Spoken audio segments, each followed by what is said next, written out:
El 13 de agosto del 2001, a raíz de los petardos.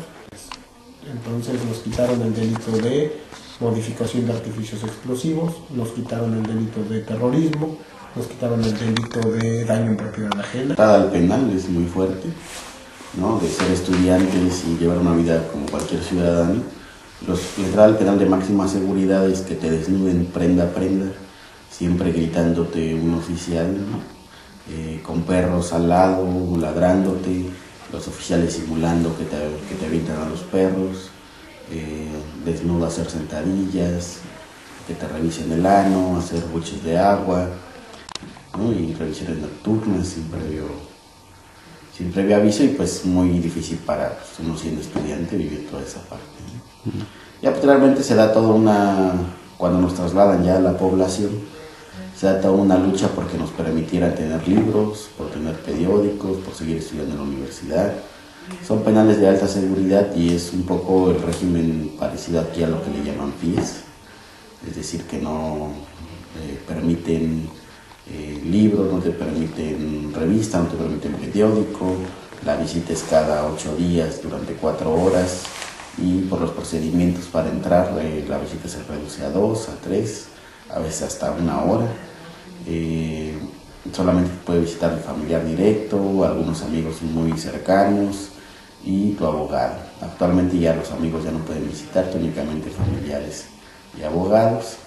Entonces, pues estar ahí implicó hacer 3 huelgas de hambre, 2 de 10 días, 1 de 30, lograr en cierto momento que se nos permitiera seguir estudiando en la Universidad Nacional Autónoma de México, tener libros, tener periódicos, recibir cartas, mandar cartas.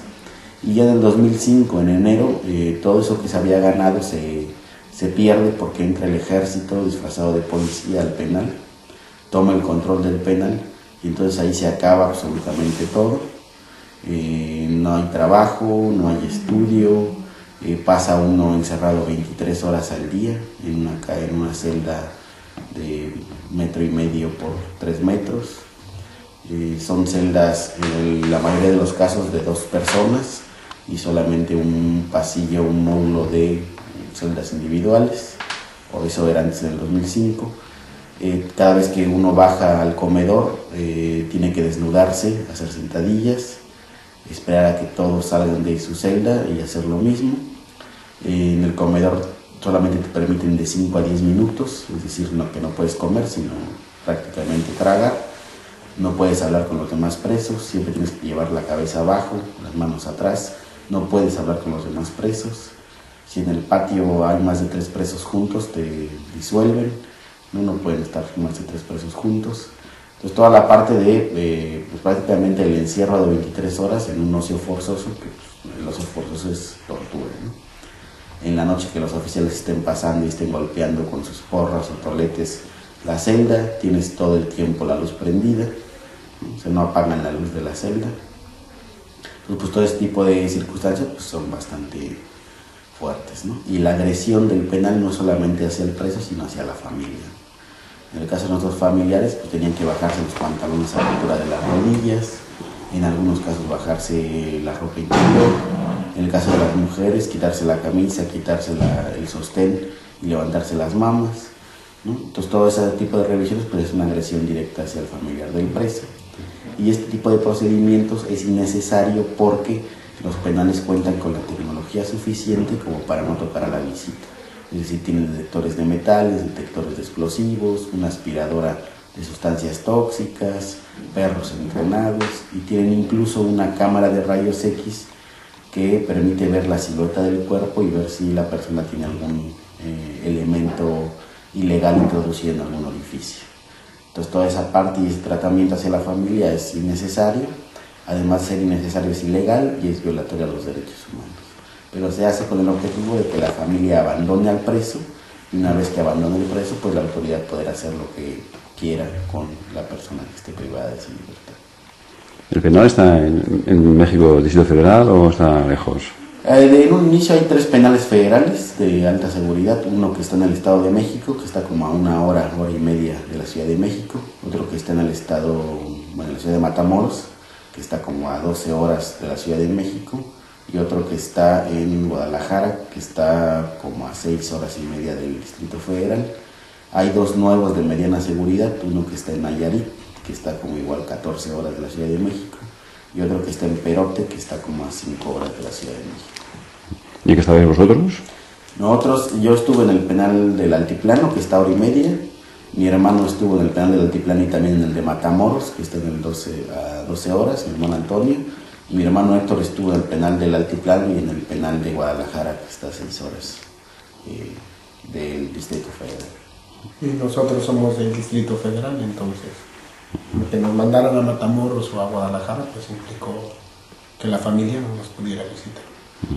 En vuestra defensa, ¿qué argumentos teníais? Cuando se produjo el juicio, ¿quién nos defendió y cómo?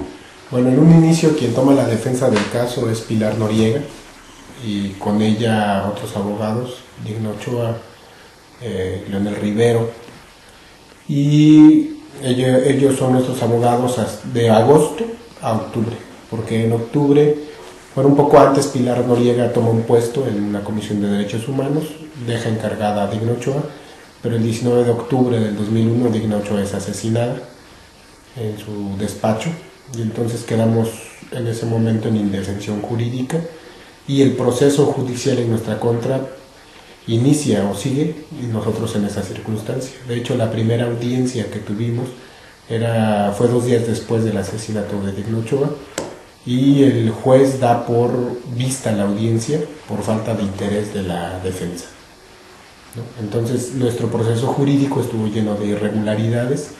A nosotros nos hacen un juicio sumario en el cual cierran el periodo de instrucción en 10 días. ¿Qué quiere decir eso? Que solamente tenías 10 días para entregar pruebas, documentos oficiales que probaran o que pudieran contribuir a demostrar que tú no habías sido. Pero en nuestro caso, la policía y el ejército se robó absolutamente todos los papeles de nuestro domicilio, es decir, nuestro domicilio quedó absolutamente vacío, se llevaron hasta la basura, y nosotros en ese momento no teníamos ni un documento que demostrara que incluso nosotros éramos quienes ellos decían que éramos. Se robaron fotos, actas de nacimiento, documentación de la universidad, de todo. Entonces, para nosotros en esos 10 días no tenías la posibilidad de ir a tramitar nuevamente a la universidad o a las escuelas donde habías estado todos los papeles necesarios para demostrar que estudiabas o que trabajabas o donde habías estado en ciertos años. Entonces, en ese sentido fue muy difícil para nosotros. ¿Por qué? Porque las pruebas que vamos entregando con posterioridad a eso, pues son pruebas que el juez ya no les da el peso suficiente jurídico para tomarlo como en nuestro favor y en descargo de lo que se nos acusa. Y bueno, ya el proceso judicial es un proceso en el cual se nos cambia de juez varias veces, o sea, no es un solo juez, sino fueron como 3 jueces. El juez que inició el juicio no es el juez que nos sentencia. Las audiencias fueron audiencias, una audiencia duró 24 horas en la sala. ¿Por qué? Porque los policías no querían todos declarar de una sola vez. Entonces primero fueron 2 y a los otros 2, cuando se les llama hasta tiempo después, ya venían aleccionados por el Ministerio Público, y bueno, fue un proceso lleno de irregularidades en nuestro caso.